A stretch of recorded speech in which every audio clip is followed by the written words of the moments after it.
W. Dortch, Jr. Thank you.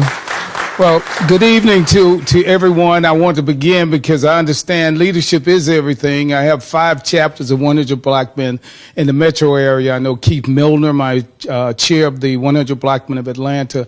I want to thank them for joining in and working and being supportive and what we do with the young people in community. So I have to say that I'm in my 14th year as the national chair of 100 Black Men, and before they kick me out, I figured I better do the right thing. But let me say to the candidates that are here, thank you. I know it gets to be a long road that you've traveled. You've been at every debate, and you've been putting in the time, and that speaks volumes about you because you want to make sure your voices are heard and for the citizens to make a decision. I've seen your work, and it's important for all of us to understand that the mayor of Atlanta is not a miracle worker, it's a leader.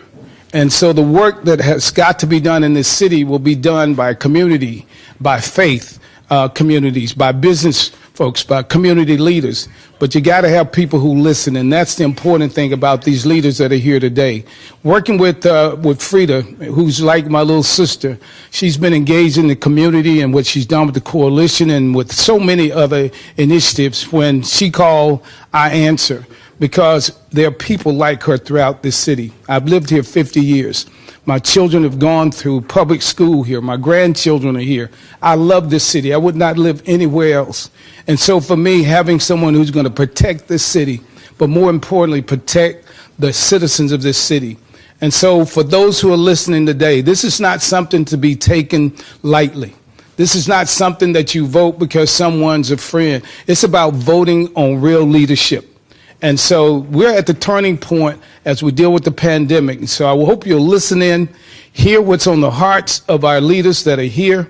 But more importantly, whoever wins this seat, we have a responsibility to work with them, to support them, and do the job that has to be done, because Atlanta is one of the greatest cities in the world. But the citizens make up Atlanta. And so with that, thank you for being in. Thank you for tuning in. As I've heard from my old friend, he said, real leaders don't seek followers, they inspire them. This city needs inspirational leadership, but it also needs focused leadership. And having said that, thank you. Thank you for tuning in. Frida, thank you for all that you do. All my members of the 100, real men given real time. And it's Dr. C.T. Vivian who chaired our effort every year. It's about real men vote and women voting, but more importantly, paving the way for our children to follow. So thank you, and thank you for the sacrifices you have made, continue to make, and thank you for being